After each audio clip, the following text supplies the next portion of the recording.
साथियों, आप सभी का जीआईसी लेक्चरर प्रीलिम्स का एग्जाम अब मात्र 3 दिन बचा हुआ है और सेंटर भी दूर है। बचे हुए समय में अब आपको इस समय का कैसे यूटिलाइज करना है, क्या क्या पढ़ना चाहिए, क्या नहीं पढ़ना चाहिए। इसके साथ साथ बहुत सारे साथियों के सवाल हैं कि सर इधर से तो पढ़े हैं, इधर से तो निकल गया है सब।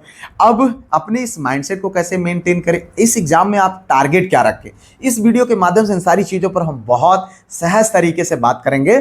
सबसे पहले तो मैं आपको ये कहूँगा कि भैया बचे हुए इस 3 दिन को आप अभी विजुअलाइज करिए कि आपके पास जो समय बचा है उसका आपको कैसे इस्तेमाल करना है। देखिए, अभी आपने बहुत सारे एग्जाम्स दिए हैं, आपके पास बहुत अच्छा अवसर है, ठीक है। आप चाहे एलटी ग्रेड दिए, टीजीटी पीजीटी 2022 का एग्जाम दिया, इसके बाद अब इस एग्जाम को देने जा रहे हैं। तो इस लास्ट के 3 दिनों में आपने इन एग्जाम्स में क्या गलतियां की है, क्या सुधार करके इस एग्जाम में आप बेहतर परफॉर्मेंस कर सकते हैं, आप स्वयं एक बार विजुअलाइज करिए, ठीक है। इस पर आप जरूर मैं इंसिस्ट करके कहूँगा कि सबसे पहला काम ये करिए कि यार मैंने लास्ट के 3 दिन में अपने इन एग्जाम्स में क्या गलतियाँ की थी, आप उसको विजुअलाइज करो, महसूस करो और फिर उस पर सुधार करके इस एग्जाम में जो है इम्प्लीमेंट करो। देख लेना, आपका एग्जाम बहुत बेहतर होगा और आपका माइंडसेट भी मेंटेन होगा। इस बात को आप समझ लें, क्योंकि आप जानते हैं कि आपने पढ़ाई खूब कर ली है, पर्याप्त करी है। अब पढ़ाई से तो आपका सिलेक्शन नहीं रुकने वाला है, ये बात तो तय है जो मेहनत कर रहे हैं। लेकिन अब आपका अगर सिलेक्शन प्रभावित होगा तो एग्जामिनेशन हॉल में अपने आप को जो प्रेजेंट करने का तरीका है उसी से आपका हो सकता है, और उसको आपके पास अवसर है। 3 दिन बचा हुआ है, अब आप अपने हेल्थ पर ध्यान दो, अपने माइंडसेट पर ध्यान दो कि यार जिन एग्जाम्स में गलतियां हुई हैं उनसे हम सीख लेकर इसमें धमाल मचाएंगे, हमें इसमें गलती नहीं करनी है। बस ये चीज़ आप समझ लेना। आप हालांकि मैं आपको ये बता दूं कि ये आपके लिए सबसे बेस्ट पोस्ट है। जीआईसी लेक्चरर अभी जितने भी आपके एग्जाम्स हुए हैं, टीजीटी पीजीटी हो, एलटी ग्रेड हो, जो भी एग्जाम्स हुए हैं उनमें सबसे बेस्ट पोस्ट होती है। तो इसके लिए आप अपना पूरा बेस्ट दीजिए, लेकिन माइंडसेट मेंटेन करेंगे तो निश्चित तौर पर जो है ये सब अपने आप बेस्ट होता चला जाएगा। अब इसमें देखो यार, बहुत ज़्यादा कुछ पढ़ने की ऐसा ज़रूरत नहीं है कि अब आप नया कुछ अलग से करिए। देखो, मैं हमेशा यही कहता हूँ, मेरा मानना है कि भाई आपका सेंटर दूर है तो आप अपना पूरी प्लानिंग बना लो कि यार मुझे कैसे निकलना है, कैसे जाना है, वहाँ पे कैसे रुकना, कैसे मुझे सेंटर पर परीक्षा देनी, इस चीज़ का आपको एकदम क्रिस्टल क्लियर पता होना चाहिए। ना लाख पढ़ लीजिए, सेंटर पर आप सही तरीके से नहीं पहुँच पाएंगे तो ये आपके लिए बहुत बड़ी समस्या हो जाएगी ये चीज़। और इस दौरान आपने जो 60 नोट्स बनाया हुआ है बस आप उसको रिवीजन करो, और कुछ मॉक टेस्ट जैसे जनरल स्टडीज़ की मॉक टेस्ट मैंने अब एप्लीकेशन पर जो है आपको दे दिया है, भाई जाओ, फ्री कर दिया है, आप जाइए मॉक टेस्ट दे दीजिए, ठीक है। तो जो बचे हुए समय है आपके लिए पर डे एक मॉक टेस्ट फ्री उपलब्ध करा दिया, आप उससे भी आप उसको दे सकते हैं, ठीक है। और अपने सब्जेक्ट के भी मॉक टेस्ट आप दे सकते हैं। लेकिन अगर आपको ये लगे कि नहीं यार मॉक टेस्ट देने से क्वेश्चन ज़्यादा गलत हो रहे हैं और मैं डिमोरलाइज हो रहा हूँ, तो बिल्कुल मत दीजिएगा। दोनों चीज़ें आपके पास में है, ठीक है। लेकिन अगर आपको अच्छा लग रहा है, कॉन्फिडेंस आ रहा है, तो जरूर दीजिए, ये बात आप समझ लीजिए, ठीक है। कॉन्फिडेंस सबसे ज़्यादा जरूरी है अब अपने एग्जाम में बेहतर करने के लिए। क्योंकि मैं आपको विश्वास दिला दूँ मेरे भाई, आपने खूब पढ़ा है, खूब पढ़ा है, बस भरोसा आप पे, आपको अपने आप पे रखना है। और जो एग्जाम रिसेंट के आपने गलतियां करी उस गलतियों से आपको सीख लेना है, ठीक है। शॉर्ट नोट्स रिवीजन करो, अब ज़्यादा फैक्ट जो इंपॉर्टेंट है उनको रिवीजन कर लेना, क्योंकि ऑब्जेक्टिव एग्जाम है तो आराम से चीज़ें मतलब सामने आ जाएंगी तो याद आ जाएगा, बहुत बड़ा इसमें भी दिक्कत नहीं होंगी, ठीक है। जनरल स्टडीज़ वाले सेक्शन में बहुत सारे साथियों के सवाल आते हैं कि सर बहुत ब्रॉड है, कितना याद रखूं। कुछ मत याद रखिए, जितना आपने पढ़ लिया बहुत अच्छा किया। जो अभी समय बचा है रिवीजन करते रहिए, ठीक है। आपके जो है डिमांड पर मैंने मैराथन क्लासेस के माध्यम से मैक्सिमम चीज़ों का रिवीजन करा रहा हूँ। करंट अफेयर्स लगभग खत्म हो चुका है, कल एक वीडियो और जाएगी, उसके बाद करंट अफेयर समाप्त, ठीक है। पूरी रिवीजन हो चुकी है और इन्हीं करंट अफेयर से आपको पूरा क्वेश्चन देखने को मिलेगा, ये आप निश्चित तौर पर समझ लीजिए, ठीक है। क्योंकि इसमें मैंने कुछ छोड़ा ही नहीं है, जो इंपॉर्टेंट चीज़ें हैं। अब दुर्भाग्य हो अलग विषय है, नहीं तो नहीं कुछ बचा हुआ है, ठीक है। किस्मत खराब हो तो कौन जाने भाई। अब देख रहे हैं ना एग्ज़ाम, कुछ पेपर हल हुआ तो कुछ पेपर भैया एकदम से जो है आईसी के तरह से। अगर ऐसा हो जाए तो दुर्भाग्य हो अलग विषय है, नहीं तो हम लोगों ने अपने स्तर से बहुत बेस्ट किया, बहुत सेलेक्टिव चीज़ें दी, तो उसमें कुछ सोचना नहीं।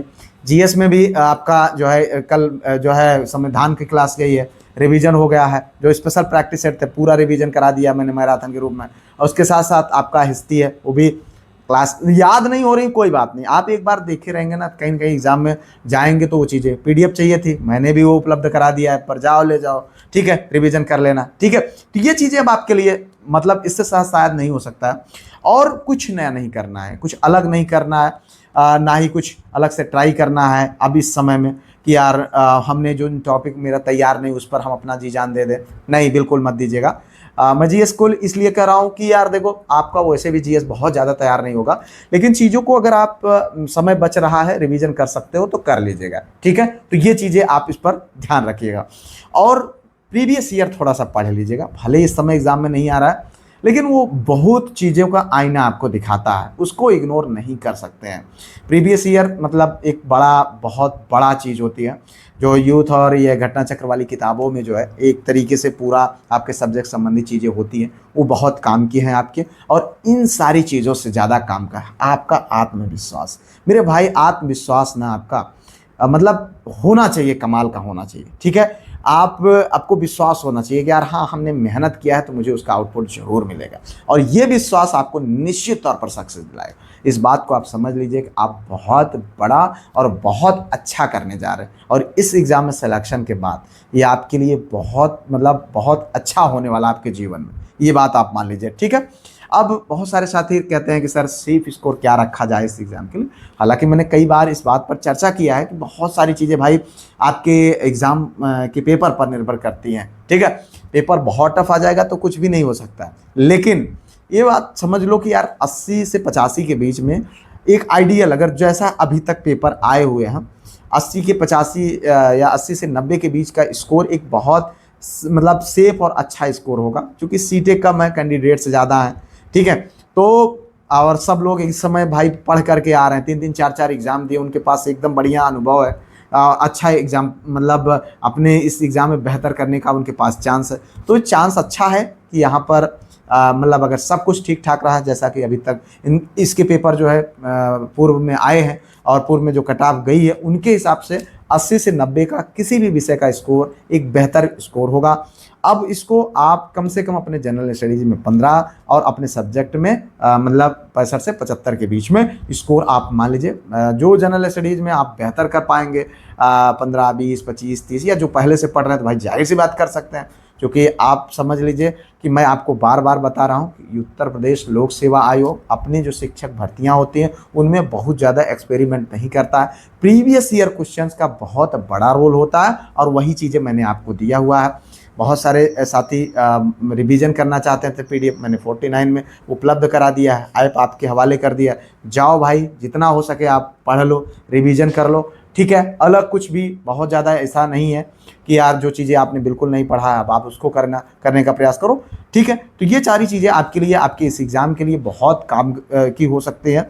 और ये 3 दिन आने वाला जो है आपके लिए बड़ा क्रूशियल है। इस समय अपने हेल्थ का, अपने माइंडसेट का आपको विशेष ध्यान देना है। एग्ज़ाम से पहले आपने अपने अन्य जो अभी एग्ज़ाम दिया है आपने क्या गलतियां करी हैं ये सीखना बहुत ज़्यादा ज़रूरी है कि यार नहीं, देखो अक्सर आप लोगों को मैं देखता हूँ भाई एग्जामिनेशन हॉल में घुसते घुसते आदमी पढ़ने का प्रयास करता है। ये कहीं ना कहीं आपके माइंड को ब्लॉक करता है। आप जो चीज़ें पढ़े होते हैं वो एग्ज़ाम में आपको नहीं देखने को मिलती हैं, तो आपके माइंड को सोचने की क्षमता कम मिल जाती होती है, समय कम मिलता है, और जिसकी वजह से फिर वो धीरे धीरे कॉन्फिडेंस आपका जो है डाउन होने लगता है, और फिर आप अपने इस एग्ज़ाम में बेहतर नहीं कर पाते हैं। इसलिए मैं आप सभी को यही सलाह दूंगा कि भैया अगर आपको अपने इस एग्ज़ाम में बेहतर करना है, सिलेक्शन लेना है, तो घबराइए नहीं, ये बेहतर मौका है। माइंडसेट मेंटेन करो, पढ़ाई रखो अच्छी, जाओ और धमाल मचा करके आओ। आपका एक सीट इंतज़ार कर रही है, और हाँ, राजकीय इंटर कॉलेज में आइए, हम आपका स्वागत करते हैं। इसी शुभकामनाओं के साथ हम कहेंगे कि वीडियो को यार लाइक कर लेना, चैनल को सब्सक्राइब, हाइप, शेयर कर देना।